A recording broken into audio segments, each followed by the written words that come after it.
तो श्लोक नंबर 8, 9 और 10 में अर्जुन क्या बोलता है? क्योंकि भूमि में निष्कंटक धन धान्य संपन्न राज्य को और देवताओं के स्वामीपन को समाप्त होकर भी मैं उन उपाय को नहीं देखता जो कि मेरी इंद्रियों के सुखाने वाले शोक को दूर कर सके।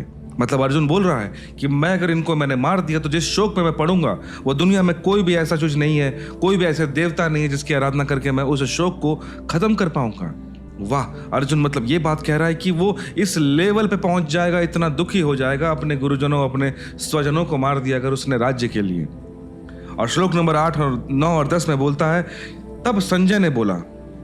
श्लोक नंबर 8 तक ये हो गया। अब संजय बोलता, संजय आप समझ रहे हो ना स्टोरीज में कि संजय धृतराष्ट्र को नरेशन सुना रहे हैं। तो संजय यहां बोलते हैं कि हे राजन, निद्रा को जीतने वाला अर्जुन अंतर्यामी भगवान श्री कृष्ण के प्रति इस प्रकार कहकर फिर युद्ध नहीं करूंगा ऐसा स्पष्ट कहकर चुप हो गया। तो ये सारी रैंटिंग जब अर्जुन कर दिया तब संजय धृतराष्ट्र को समझाता है कि ये सारी बातें अर्जुन ने कही हैं अभी तक, और वो चुप हो गया फिर से। उसके उपरांत है भारतवंशी धृतराष्ट्र अंतर्यामी श्री कृष्ण ने दोनों सेनाओं के बीच में उस शोक युक्त अर्जुन को हंसते हुए ये वचन कहा। तो ओवरऑल क्या हुआ आपको समझ में आ गया कि संजय ने लास्ट में समझा दिया कि अब अर्जुन अपना रैंटिंग वगैरह हर चीज बंद हो चुका है, उसने अपने सारे के सारे आर्गुमेंट कृष्ण को दे दिए, अब वो चुपचाप बैठ गया, चुप हो गया। अब उस शोक युक्त अर्जुन को हंसते हुए कृष्ण अब आगे बोलना शुरू करते हैं। इस पे अब बात चल रही है। क्या बात है? अर्जुन अति निश्चय की स्थिति में है। अर्जुन अति निश्चय की स्थिति में है। संजय कहता है फिर भी ऐसा कहकर कि मैं युद्ध नहीं करूंगा, अर्जुन रथ पर बैठ गया है। संजय ये कहता है कि भाई ये सारी बातें जो अर्जुन को कहनी थी वो सारी कहकर वो फाइनली जाके बैठ गया। अति अनिश्चय की स्थिति में ऐसा निश्चयात्मक भाव कि मैं युद्ध नहीं करूंगा सोचने जैसा है। कौन सी स्थिति? ऐसे तो देख के लग रहा है कि भाई अर्जुन बहुत ज्यादा डायलेमा में है कि क्या करना चाहिए क्या नहीं करना चाहिए, बहुत कंफ्यूज्ड है। पर अगर तुम सच में इतने कंफ्यूज्ड हो जीवन में, तब तुम इतना डिटरमाइंड कैसे हो सकते हो कि मुझे युद्ध नहीं करना, मैं जा रहा हूं बैठने, हर चीज छोड़ के बैठ गए।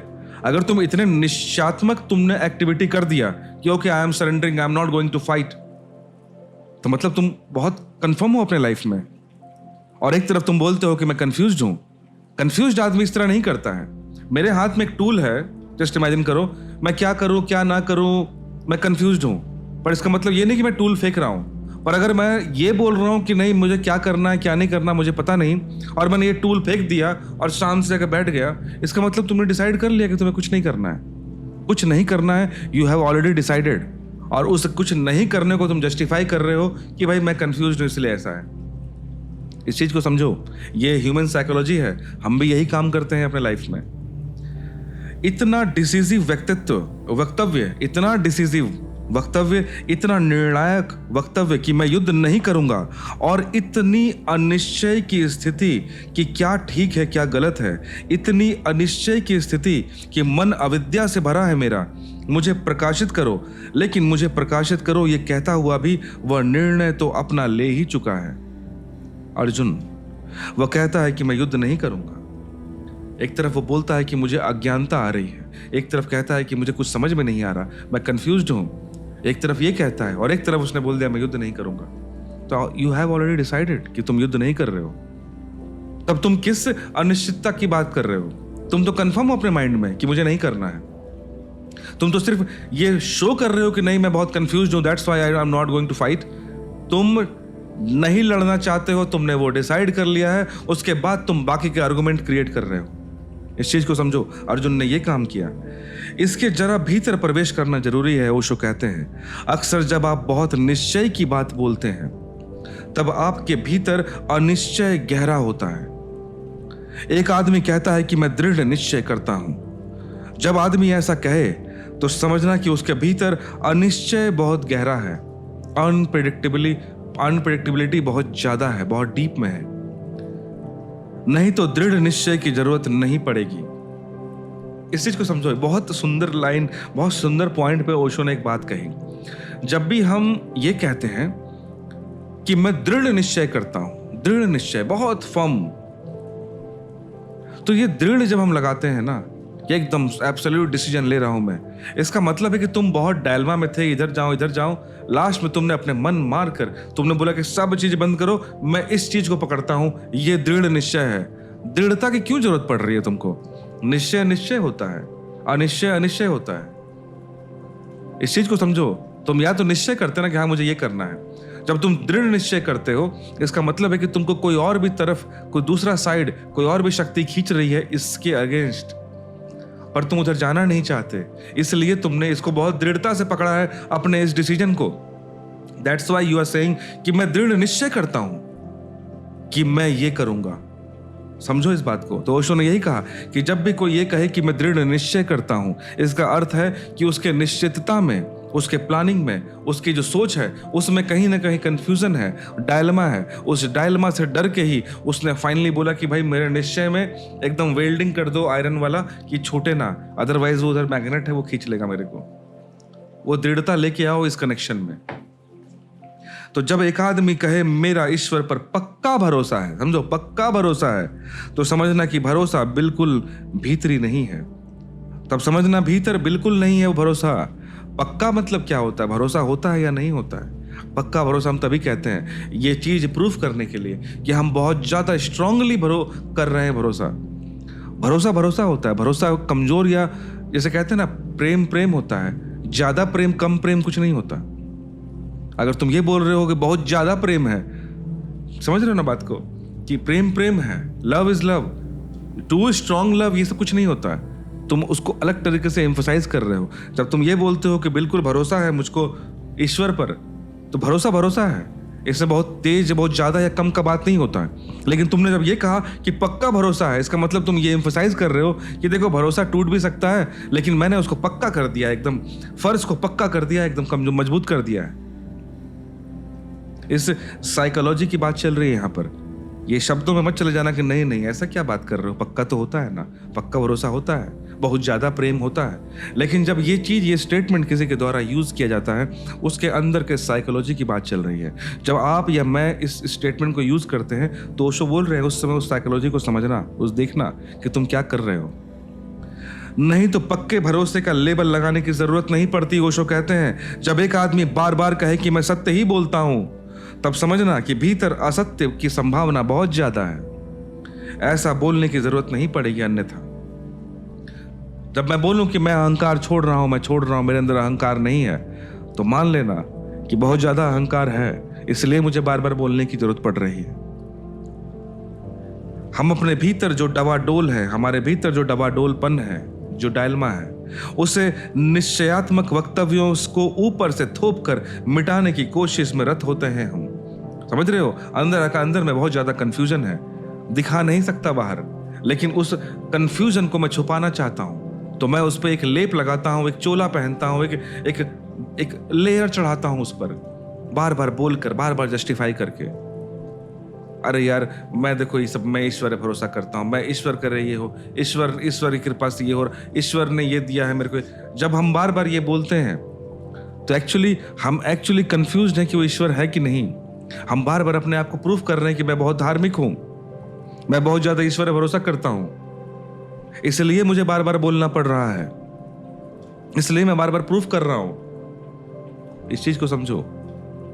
हम सभी जो भीतर बिल्कुल निश्चित हैं, अगर आप डैम श्योर हो, उसको भी बाहर चेहरे पर निश्चित करके देख लेना चाहते हैं। हम सभी जो भीतर बिल्कुल निश्चित नहीं है, हम जो बिल्कुल निश्चित नहीं है, हम बाहर अंदर में हो सकता है कि हम डायलमा में है, कंफ्यूजन में है, उसको भी बाहर चेहरे पर निश्चित करके देख लेना चाहते हैं। बस यही है, जो अंदर में कंफ्यूजन है उसको हम बस चाहते हैं कि बाहर वो कंफ्यूजन दिखे ना। कंफ्यूजन दिखना नहीं चाहिए, कंफ्यूजन बाहर जो वही दिखे जो हम दिखाना चाहते हैं। अंदर भूचाल मचा हुआ है, अंदर डायलमा है, अंदर कंफ्यूजन है, पर बाहर वो चीज नहीं दिखना चाहिए भाई, सीधी बात है। अब यह अर्जुन बड़े मजे की बात कह रहा है। वह कह रहा है कि मैं युद्ध नहीं करूंगा। उसने तो आखिरी निर्णय ले लिया, उसने निष्पत्ति ले ली, उसने तो कंक्लूडिंग बात कह दी। अब कृष्ण के लिए छोड़ा क्या? अगर युद्ध नहीं करूंगा तो अब कृष्ण से पूछने का क्या औचित्य रह जाता है? सलाह क्या लेनी? तुमने डिसाइड तो कर ही लिया कि मैं युद्ध नहीं करूंगा, तो तुम कृष्ण से पूछ क्या रहे हो? कृष्ण से क्या जानना चाहते हो? कृष्ण से क्या बुलवाना चाहते हो? तुमने तो डिसाइड कर ही लिया कि मुझे युद्ध नहीं करना है, तो तुम कृष्ण से पूछ क्या रहे हो भाई? फिर इस आर्गुमेंट का मतलब क्या रहा कि मैं अज्ञानी हूं, मैं कंफ्यूज्ड हूं, डमाडोल हूं, समझ में नहीं आ रहा क्या कर? तुमने डिसाइड कर लिया है ऑलरेडी। अर्जुन सिर्फ कृष्ण से एक चीज बुलवाना चाहता है, वो हम अध्याय 1 से देखे जा रहे हैं। अर्जुन सिर्फ चाहता है कि कृष्ण उसके इस डिसीजन पे हाँ कर दें, उसके इस डिसीजन पे मोहर लगा दें, उसके अर्जुन के इस डिसीजन पे को वो दे दे, कॉन्सोलेशन दे दें, स्वीकृति दे दे, एडमिट कर दें कि हाँ अर्जुन जो तुम कर रहे हो सही कर रहे हो। कृष्ण के बोलते ही अर्जुन का वो डिसीजन धार्मिक हो जाएगा। समाज में फिर लोग बोलेंगे कि हाँ कृष्ण ने भी इसी को जस्टिफाई किया था। और अगर समाज कल अर्जुन को गाली देगा, अधर्मी कहेगा कि अर्जुन ने गलत डिसीजन लिया, या तो भागने का या लड़ने का, तो उसका ठीक रहा। अर्जुन सिंपली कृष्ण पे फोड़ सकता है कि भाई तुम मेरी बात करते हो, स्वयं ईश्वर ने हाँ बोला था उस समय, ईश्वर गलत बोल सकते हैं क्या? आप समझ रहे हो? अर्जुन सिर्फ एक हामी लेना चाहता है कृष्ण से। अर्जुन कृष्ण से कुछ ज्ञान लेने के लिए इच्छुक नहीं है वो। इसलिए दूसरी बात जो संजय कह रहा है वह बड़े मजेदार है। वह कह रहा है कृष्ण के हंसते हुए, कृष्ण ने अंत में हंसा। इस लाइन को समझना, जब अर्जुन इस नौटंकी में लगा होगा, जस्ट इमेजिन करो, होता है ना घर में कोई बच्चा चेक कर रहा है, नहीं मेरे को ये नहीं करना, वो नहीं करना, ये नहीं करना, अलग अलग बहाने बनाता है और रो रहा है घर में, और आप घर में सीनियर हैं, आप बुजुर्ग हैं, आप देख रहे हैं कि बच्चा क्या कर रहा है। आपको उस बच्चे का सारा खेल समझ में आ रहा है, ये क्या बोल रहा है, क्या कर रहा है और उसके मन में क्या है। तीनों सब अलग अलग चीजें हैं। आपको दिख रहा है साफ साफ कि बच्चा कुछ बोल कुछ और रहा है पर उसके मन में कुछ और है। ये गुस्सा किसी और चीज पे कर रहा है पर उसके मन में चाहत किसी और चीज की है, और आपको पता है हर चीज। तो आप उस बच्चे को देख के मन मुस्कुराते हैं कि हाँ भाई सब पता है तुम क्या चाह रहे हो, पर तुमको लगता है कि मुझे नहीं मालूम। उसी तरह से कृष्ण यहाँ मुस्कुराए कि ये देख करके अर्जुन को लगता है कि कृष्ण को क्या ही मालूम पड़ रहा होगा जो मैं बकवास किए जा रहा हूँ, जो मैं डायलमा छुपा कर अपने आप को अलग तरीके से कृष्ण के सामने पेश किए जा रहा हूँ, और कृष्ण को क्या ही मालूम पड़ रहा होगा। अर्जुन शायद ये सोच रहा है। तो इसी बात को देखकर, अर्जुन के उस व्यवहार को देखकर कृष्ण मुस्कुराते हैं और बोलते हैं कि अच्छा बेटा ठीक है। तब उसका जवाब कृष्ण देंगे जो हम कल के लाइव में पढ़ेंगे। ठीक है, उसका वो श्लोक क्या है हम कल पढ़ेंगे। आज ये खत्म कर लेते हैं। वह हंसी किस बात पर है, कृष्ण की वो हंसी किस बात पर है, हंसने का क्या कारण है? अर्जुन हंसी योग्य नहीं, अर्जुन जो है हंसी योग्य है क्या?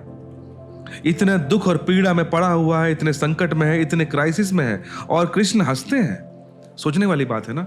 कोई इंसान इतना दर्द में है, अपने बाप को ऐसे अपने आप को ऐसे ऐसे कर रहा है, अपने बात को रो रो के एक्सप्रेस कर रहा है, और आप हंस रहे हो उस पर। हम तभी हंसते हैं जब हमें पता है। बच्चों को छोड़ो, मैंने अभी बच्चे का एग्जांपल दिया। कोई बड़ा इंसान भी मेरे सामने जब वो अपना रोना रोते रहता है, रैंटिंग करता है, तो मुझे मालूम पड़ रहा है कि वो क्या कर रहा है। वो अपने किसी सच्चाई से, अपने किसी ट्रूथ से भागने की कोशिश कर रहा है। वो कुछ ये जो जितने भी बहाने बना रहा है अलग अलग चीजें से, अलग अलग जो एक्सक्यूज देते हैं हमें पता है कि वो एक्सक्यूज दे रहा है। स्पेशली वो लोग समझ जाते हैं जो बॉस वगैरह होते हैं ना कंपनी वगैरह में, और जो एम्प्लॉय होते हैं, नहीं सर घर में ऐसा ऐसा हो गया था, घर में माँ बीमार थी, उसको लेके मैं यहाँ गया था वहाँ गया था। और बॉस को सब पता है कि बेटा तुम्हारे ऐसे 50 एम्प्लॉय हर साल में हायर करता हूँ। अब मुझे मालूम है कि बहाने कितने तरीके से बनते हैं। अब वो मन में मुस्कुराता है कि उसे पता है कि तुम झूठ बोल रहे हो, तुम सारे के सारे एक्सक्यूज बना रहे हो। सेम काम स्कूल में, कॉलेज में टीचर्स करते हैं। उनको पता है कि जो बच्चे अलग अलग बहाने बना रहे हैं कि नहीं सर कल पेट में बहुत दर्द था, ये था, वो था, ये अलग अलग बहाने बनाते हैं हम स्कूल में। पर उस शिक्षक को पता है, क्योंकि शिक्षक उस जगह से निकल चुका है, उस दायरे से निकल चुका है। वो टीचर भी कभी स्टूडेंट था, जो स्टूडेंट तुम आज हो। जिस स्कूल में तुम आज पढ़ रहे हो वो टीचर भी कई सालों पहले उसी बेंच पे पढ़ चुका है। जिस जिंदगी को तुम आज जी रहे हो उस जिंदगी को वो कई सालों पहले जी के निकल चुका है। उस तजुर्बे के साथ वो टीचर वहां खड़ा है, उसे सब पता है तुम क्या कर रहे हो, पर वो कुछ बोलता नहीं है, मुस्कुराता है कि ठीक है चलो कोई बात नहीं, I understand what you are doing. तो लेकिन अब तो ओशो यही बोल रहे हैं कि अर्जुन इतनी पीड़ा में और कृष्ण मुस्कुरा रहे हैं वहां पर। वाह, लेकिन अब तक नहीं हंसे थे, पहली दफा कृष्ण हंसते हैं उसके व्यक्तित्व, उसके वक्तव्य को सुनकर। कृष्ण अभी तक नहीं हंसे, ऑलमोस्ट 50-60 श्लोक हो चुका है, कृष्ण अभी तक नहीं हंसे थे। लेकिन अब जब अर्जुन की जो इतनी डायलमेटिक, इतनी डिप्लोमेटिक बात कृष्ण अर्जुन की सुन रहे हैं ना, कभी बोलता है कुछ और, कभी कुछ और बोलता है। अब फिर बात में चैप्टर 1 खत्म होते होते बहुत सज्जन बन गया। अब आते आते बोल रहा है कि मैं भिखारी भी बन सकता हूँ, सम्राट छोड़ सकता हूँ, मैं ये कर सकता हूँ, वो कर सकता हूँ, दुनिया कोई पश्चाताप मुझे इस आग से नहीं निकाल पाएगा। इतनी बड़ी बड़ी बात जो अर्जुन कह दिया, कृष्ण लास्ट में मुस्कुरा दिए कि भाई चुप कर भाई, अब हो गया, बहुत ज्यादा तुम नौटंकी कर लिए। यही सोच के शायद कृष्ण हंसे होंगे कि भाई हो गया, ठीक है ठीक है, मैं कृष्ण हूं, तुम्हें पता नहीं है, दुर्योधन समझ लिया है क्या मेरे को, ये कुछ भी बोलते रहो मैं सुनते रहूंगा। ओशो कहते हैं कि उस हंसी का कारण है, कृष्ण ने जब अर्जुन की बातें सुन के, अर्जुन की जो भी रोतुलूपन, उसका रुदालूपन सुनकर लास्ट में कृष्ण उस पर हंसते हैं, तो इसके पीछे बहुत बड़ा घोर कारण है। कारण क्या है कि वे देखते हैं कि इतनी अनिश्चित आदमी इतने निश्चय वक्तव्य दे रहा है। एक तरफ तुम दिखाते हो कि तुम इतने ज्यादा अनिश्चित हो, लाइफ में क्या करना है क्या नहीं करना है, तुम इतने ज्यादा दुविधा में हो, कॉन्फ्लिक्ट में हो, और तुमने जो डिसीजन लिया है, तुमने जो अपना स्टेटमेंट दिया है, तुमने जो अपनी लास्ट में अपनी सोच बताई है, वो इतना कंफर्म वाला सोच बताया तुमने, इतना निश्चित आंसर दिया आपने। ये कैसा कंफ्यूजन है? ये तो तुम दोहरी बातें कर रहे हो पार्थ। कृष्ण कहते हैं कि ओशो कह रहे हैं कि कृष्ण वे देखते हैं इतना अनिश्चित आदमी इतने निश्चय वक्तव्य दे रहा है कि युद्ध नहीं करूंगा। धोखा किसको दे रहे हो तुम? उसके धोखे पर, उसके सेल्फ डिसेप्शन पर, उसकी आत्मवंचना पर कृष्ण को हंसी आ जाती है। जो जानना है वो उसे आएगी, जो जानता है उसे आएगी। जो मैंने एग्जांपल दिया, इफ यू नो कि सामने वाला क्या कर रहा है, आपको हंसी आएगी अंदर। देख रहे हैं कि नीचे तो दरारें हैं उसके मन में, देख रहे हैं कि नीचे तो कटा मन है उसका, टूटा मन है उसका, देख रहे हैं कि नीचे कुछ भी तय नहीं, नीचे मतलब मन में, और ऊपर से वो कहता है कि मैं युद्ध नहीं करूंगा। यह वह अपने को धोखा दे रहा है। ओशो कहते हैं कि कृष्ण ने अर्जुन के मन को टटोल चुके हैं। वो जानते हैं कि अंदर मन में कुछ भी कंफर्म नहीं है, हर चीज बिखरा हुआ है, हर चीज कटा फूटा टूटा फूटा है। फिर भी इस टूटे मन के साथ भी वो इतने जो कंफर्म वाला आंसर दे रहा है, वो झूठ बोल रहा है, वो धोखा दे रहा है। हम सब देते हैं, ओशो कहते हैं कि हम सब यही काम करते हैं, और जब भी हम बहुत निश्चय की भाषा बोलते हैं तब भीतर अनिश्चय को छुपाते हैं। जब भी हम बोलते हैं ना कि I am damn sure about it, तो बहुत चांसेस है कि अंदर में किसी कंफ्यूजन के से मैं पीड़ित हूं, और उस अनिश्चितता को छुपाने के लिए मैंने इतने कंफर्म में आंसर दिया आपको। जब हम बहुत प्रेम की भाषा बोलते हैं तो भीतर घृणा को छिपाते हैं। जब हम बहुत आस्तिकता की भाषा बोलते हैं तो भीतर नास्तिकता को छिपाते हैं। आदमी उल्टा जीता है, ऊपर जो दिखाई पड़ता है ठीक उससे उल्टा भीतर होता है वो। इसलिए कृष्ण की हंसी बिल्कुल मौजू है, ठीक वक्त पर है।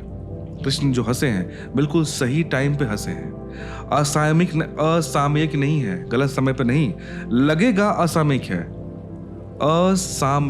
असामयिक मतलब जो सही समय पर नहीं है। आपको लग सकता है कि कृष्ण को इस समय नहीं हंसना चाहिए था यार, बेचारा अर्जुन इतनी दुविधा में है, इतने कंफ्यूजन में है, और कृष्ण को हंसी आ रही है। ये कैसा सारथी है, ये कैसा मित्र है अर्जुन का, ये कैसा गुरु है, ये कैसे ईश्वर है। कृष्ण के उस स्थिति को देखकर कृष्ण बेचारा रो रहा है, अर्जुन बेचारा रो रहा है कृष्ण के सामने कि प्रभु ऐसा ऐसा है, ये है वो है, और कृष्ण को हंसी आ गई उस बात पर। इस श्लोक की वैल्यू है इस महागीता में, याद रखना। इस गीता में इस श्लोक की बहुत ज्यादा सार्थकता है। मुझे तो फील हो गई कि ये एक ट्रांजिशन पीरियड है भागवत गीता का। यहां से गीता बदलेगी, दिशा बदलेगी। अच्छा नहीं लगता यह जब कृष्ण हंसते हैं? बड़ा कठोर बात मालूम पड़ती है कृष्ण हंसे। इतने दुख, इतने संकट में पड़ा हुआ अर्जुन, उस पर हंस दिए श्री कृष्ण। लेकिन हंसी का कारण है, देख रहे हैं उसको कि कैसा दोहरा काम अर्जुन कर रहा है। एक तरफ कुछ कह रहा है, दूसरी तरफ ठीक उसका उल्टा वक्तव्य दे रहा है। दोहरे आदमी के वक्तव्य में, दोहरे आदमी के वक्तव्य में हमेशा अंतर विरोध होता है। जब आदमी अंदर से दुविधा में है ना, वो ये बोलता है, वो बोलता है, यू विल नेवर अंडरस्टैंड कि वो क्या चाहता क्या है। वो पढ़ना भी चाहता है, ये भी करना चाहता है, वो ये भी करना चाहता है, वो भी करना चाहता है, सारी बातें वही बोले जा रहा है। तो आपको साफ दिखता है कि अंदर इंसान अंदर से इतना ज्यादा कंफ्यूज्ड है कि क्या ही कहना। अंतर्विरोध बहुत साफ है, यानी वो ऐसा काम कर रहा है कि एक हाथ से ईंट रख रहा है मकान की और दूसरे हाथ से खींच रहा है, एक हाथ से दीवार बनाता है, दूसरे हाथ से दीवार गिराता है, दिन भर मकान बनाता है, रात को गिरा देता है। आप समझ रहे हो कि एक ऐसा कंफ्यूज्ड आदमी एक हाथ से दिखा रहा है कि मैं मकान बनाना चाहता हूँ, दीवार खड़ा कर रहा हूँ, और दूसरे हाथ से उसी दीवार से ईंटें उतारते जाता है, ईंटें हटा रहा है। क्या कर रहे हो तुम? क्या करना चाहते हो? यह जो दोहरा काम कर रहा है, इसलिए कृष्ण हंस दिए अर्जुन पर, और यह हंसी उसके व्यक्तित्व के इस दोहरेपन पर, अर्जुन के व्यक्तित्व के इस दोहरेपन पर, इस स्किज़ोफ्रेनिक बटे हुए मन पर हंसी के सिवाय और क्या हो सकता है? अर्जुन जिस डायलेमा में जी रहा है, जिस डायलेमा में बातें किए जा रहा है, इस पर कृष्ण हंसे ना तो क्या करते। मगर कृष्ण की हंसी में काफी इशारा है, लेकिन मैं नहीं समझता कि अर्जुन ने वह हंसी देखी होगी, और मैं नहीं समझता कि अर्जुन ने वह हंसी सुनी होगी। लास्ट में जो लाइन ओशो ने बात की यहाँ पर, जो आज के सेशन का आखिरी पंक्ति है, कि ओशो कहते हैं कि मैं नहीं समझता कि अर्जुन ने वो हंसी देखी, और मैं नहीं समझता कि अर्जुन ने वो हंसी सुनी। क्योंकि शायद ये इसलिए ओशो कह रहे हैं कि अगर सच में अर्जुन वो हंसी देख लेता या सुन लेता तो उसको झटका लगता, उस समय उसकी आंखें खुलती शायद, कि मेरे इतने रुदालूपन दिखाने के बाद भी, मेरे ऐसी ऐसी बातें कहने के बाद भी कृष्ण जैसा इंसान हंस रहा है मुझ पर, तो बहुत कुछ गड़बड़ी चल रही है। मैं जो कर रहा हूँ, जो सोच रहा हूँ, बहुत कुछ गड़बड़ी कर रहा हूँ, अन्यथा कृष्ण हंसते नहीं। और शायद अगर अर्जुन नहीं समझ पाया तो मतलब उसने कृष्ण की हंसी ना देखी ना सुनी, इसलिए शायद ओशो ने ये बात कही।